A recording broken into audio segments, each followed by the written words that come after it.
ప్రశాంత్ కిషోర్కి ఇది తొలి విజయం. సో ప్రశాంత్ కిషోర్ జర్నీని ఎలా చూడాలి సార్? ఎందుకంటే ఒక ఎన్నికల వ్యూహకర్త నుంచి ఇప్పుడు చట్టసభల్లోకి వెళుతూ ఉన్నారు. సో ప్రశాంత్ కిషోర్ భవిష్యత్ ఏంటి? మీరు అన్నట్లు Prashant Kishor is the most successful election strategist. దాదాపు ఆయన క్లయింట్లందరినీ గెలిపించాడు. 2014లో నరేంద్ర మోడీ ఎలక్షన్తో స్టార్ట్ అయ్యి పాపులర్ అయ్యాడు. గుజరాత్లో నరేంద్ర మోడీ ఎలక్షన్లో పనిచేశాడు. 2014లో బీజేపీకి పనిచేశాడు.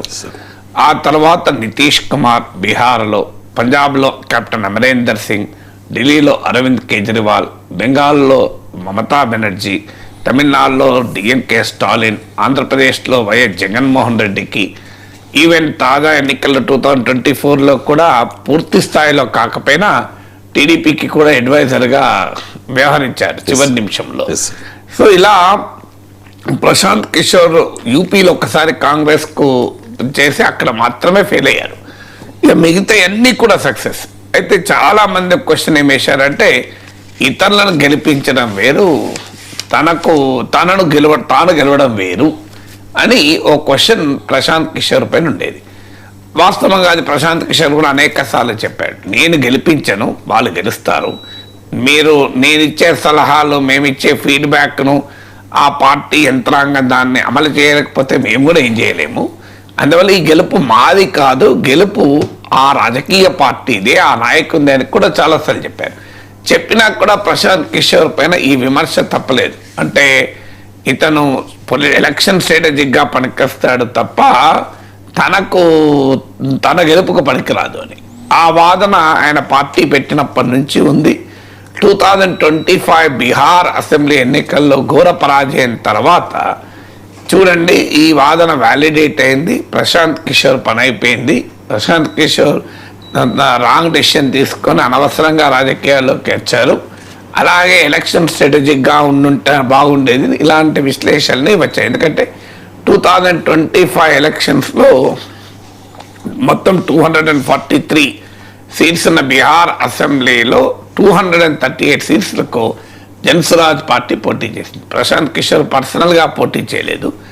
అందులో కేవలం 3.4% మాత్రమే ఓటింగ్ వచ్చింది. కేవలం 2 సీట్లలో డిపాజిట్ దక్కింది.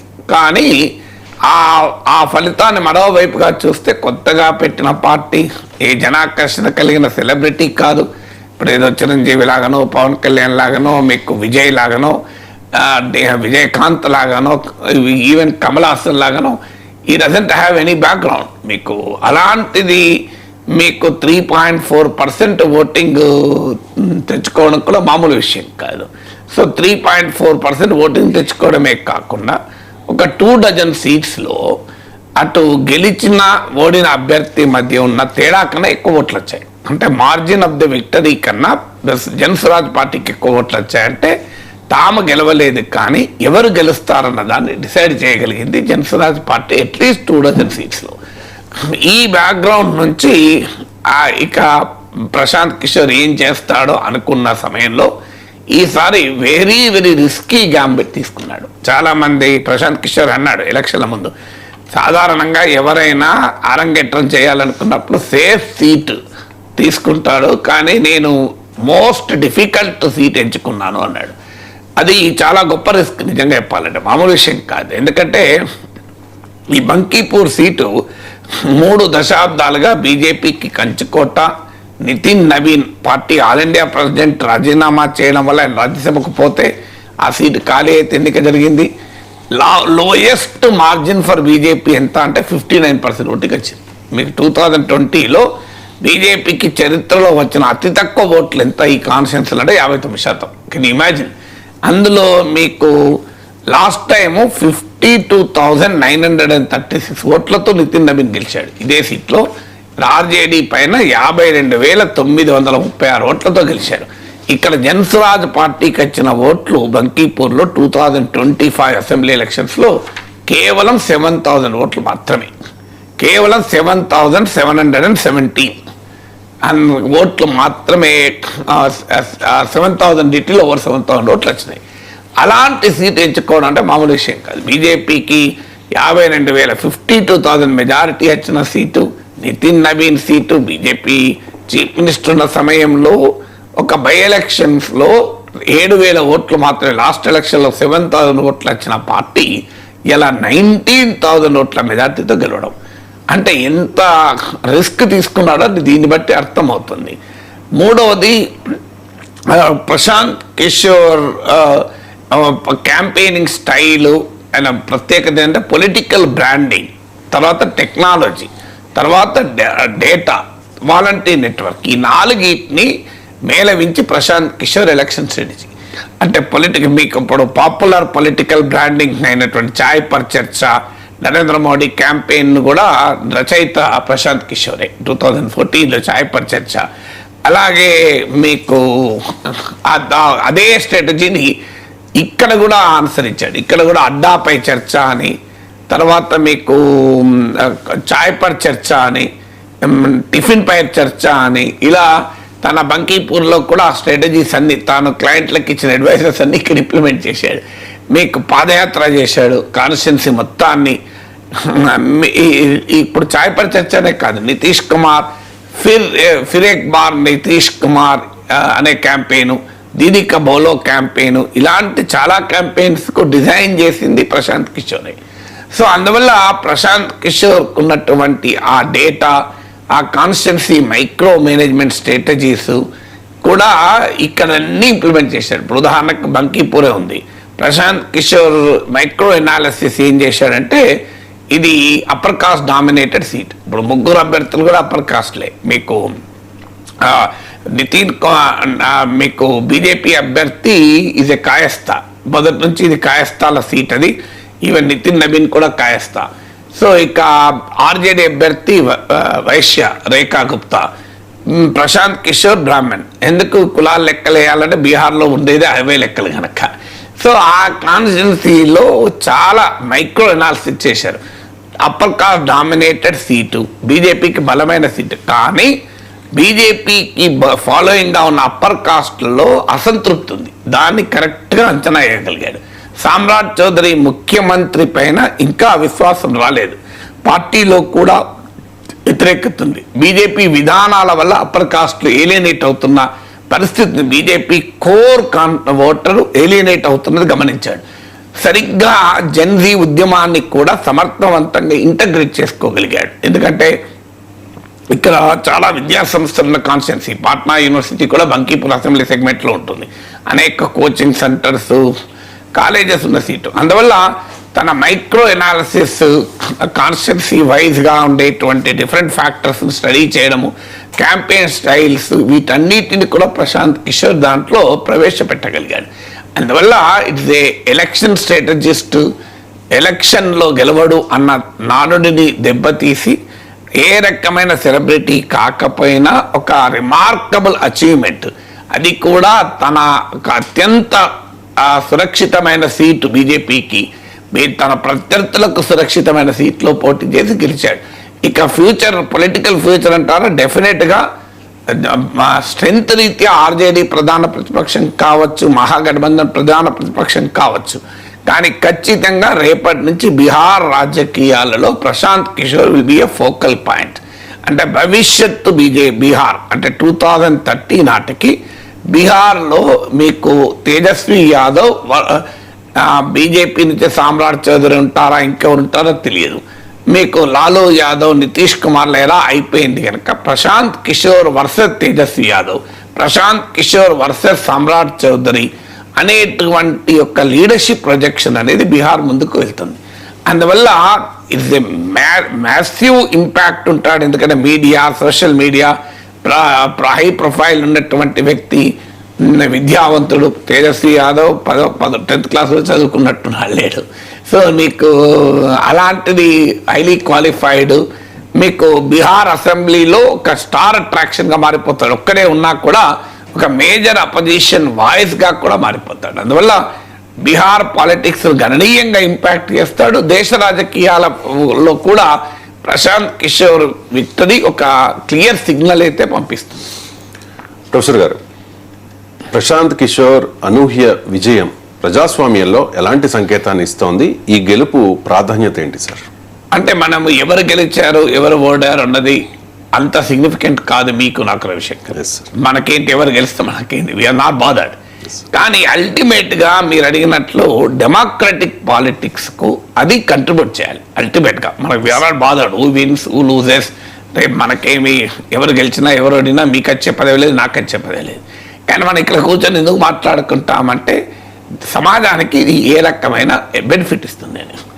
నాకు సంతోషం కలిగించింది ఏంటంటే అసలు కులము లెక్కలు, రాజకీయ లెక్కలు వీటికి కాకుండా ప్రజలు corruption, efficiency in administration, governance, education, employment, civic issues మరీ ముఖ్యంగా అంటే రోడ్లు, డ్రైనేజ్, వాటర్ సప్లై, ఇలా లా అండ్ ఆర్డర్ వీటికి ఓటు వేశారు. ప్రశాంత్ కిషోర్ క్యాస్ట్ క్యాలిక్యులేషన్స్ ఇవేవి కావు కదా. నిజంగా చెప్పాలంటే క్యాస్ట్ క్యాలిక్యులేషన్ రీత్యా చూస్తే ఇది బీజేపీకి స్ట్రాంగెస్ట్ సీటు.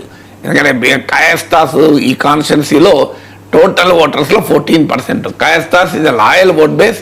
ఈ ఎన్నికల్లో కూడా కాయస్థాస్ మీకు బీజేపీకి ఓటేశారు. నితిన్ నబీన్ కూడా కాయస్థా కమ్యూనిటీకి చెందిన అతను, బీజేపీ అభ్యర్థి కూడా కాయస్థా. అందువల్ల మీకు తమిళనాడులో విజయ్ ఎలక్షన్ చూసాం. కులాలకు, మతాలకు, ప్రాంతాలకు అతీతంగా ప్రజలు మీకు ఓటు వేశారు. అప్పటిదాకా డిఎంకే, ఏడిఎంకే, కులాల లెక్కలు, 1 year లెటు, గౌండ్ర లెటు, ఈ లెక్కలు వేసుకుంటా కూర్చున్నారు. అలా కాకుండా అందరినీ స్వీప్ చేసి విజయ్ గెలవగలిగారు. సో అందువల్ల ప్రజాస్వామ్యంలో ఈ సంకుచితమైన ఐడెంటిటీ పాలిటిక్స్ను అధిగమించి ఒక సార్వజనీనమైన ప్రజా సమస్యలపైన ఎవరు గెలిచినా దాన్ని మనం ఆహ్వానించాలి. అది విజయ లేకుంటే అది ప్రశాంత్ కిషోరా అన్నది మనకు ముఖ్యం కాదు. నేనేమి ఆరాధించడం లేదు, వీళ్ళు రేపు అద్భుతంగా చేస్తారని నేనేమి హామీ పత్రాలు రాసివ్వడం లేదు. కానీ డెమోక్రటిక్ పాలిటిక్స్లో ఒక సార్వజనీన అంశాలు, ప్రజా సమస్యలపైన రాజకీయాలు కావాలని కోరుకునేవాడిగా ఇది కులము, ధర్మము, మతము, రాజకీయ లెక్కలు, వ్యక్తులు వీటిని అధిగమించి ఒక సమాజంలో ప్రజా సమస్యల ఆధారంగా ప్రజలు తీర్పు చెప్పడం అనేది ఒక పాజిటివ్ అంశం. రెండవ పాజిటివ్ అంశం ఏంటంటే రాజకీయ పార్టీలు ఒకసారి గెలిచాక, రెండోసారి గెలిచాక ఇక ఎక్కడ లేని అహంకారం పార్టీల్లోకి వస్తుంది. ఇది ఈ పార్టీ ఆ పార్టీ అని తేలలేదు. ఇక మాకు తిరుగులేదు, మా ప్రత్యర్థుల్ని ఏకిపడేస్తాం, ప్రశ్నిస్తే ఏకిపడేస్తాం. ఈ రాజకీయ అహంకారము, అహంభావం అనేది చాలా పెద్ద సమస్యగా మారింది. సో రాజకీయ పార్టీలకు శాశ్వతంగా గెలిపిస్తూ ఉంటారు మమ్మల్ని అనేటువంటి ఒక భ్రమలో, అంటే లార్జర్ దెన్ లైఫ్ ఇమేజ్, ఒక ఆరా మీకు అసలు నాయకుడినే ప్రశ్నించకూడదు. మనం చూసాం భోగాపురంలో అసలు మోడీని ప్రశ్నించడం ఏంటి అనేది అనే ప్రశ్న మనకు ఆడ ఉత్పన్నమైంది చూడండి.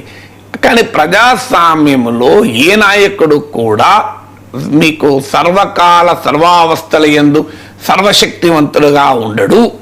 ప్రజల ముందు ఎవరైనా వల్నరేబులే అనేటువంటి ఒక బలమైన మెసేజ్ను పంపించింది. అంటే మాకు సిద్ధాంతం, మాకు ఆర్గనైజేషన్ ఉంది, వనరులు ఉన్నాయి, పార్టీ ఉంది, వేల మంది కార్యకర్తలు ఉన్నారు, నాయకుడు ఉన్నారు, ఇవన్నీ పనిచేయవు ప్రజల తీర్పు ముందు అని. అందువల్ల political monopoly over power, political monopoly over election విక్టరీస్ను బ్రేక్ కావడం అనేది సమాజానికి మంచిది. ఎందుకంటే గుత్తాధిపత్యం ఆర్థిక రంగంలోనైనా, రాజకీయ రంగంలోనైనా, సామాజిక రంగాల్లోనైనా, ఏ రంగంలోనూ మానోపొలీ ఈజ్ ఆల్వేస్ డేంజరస్.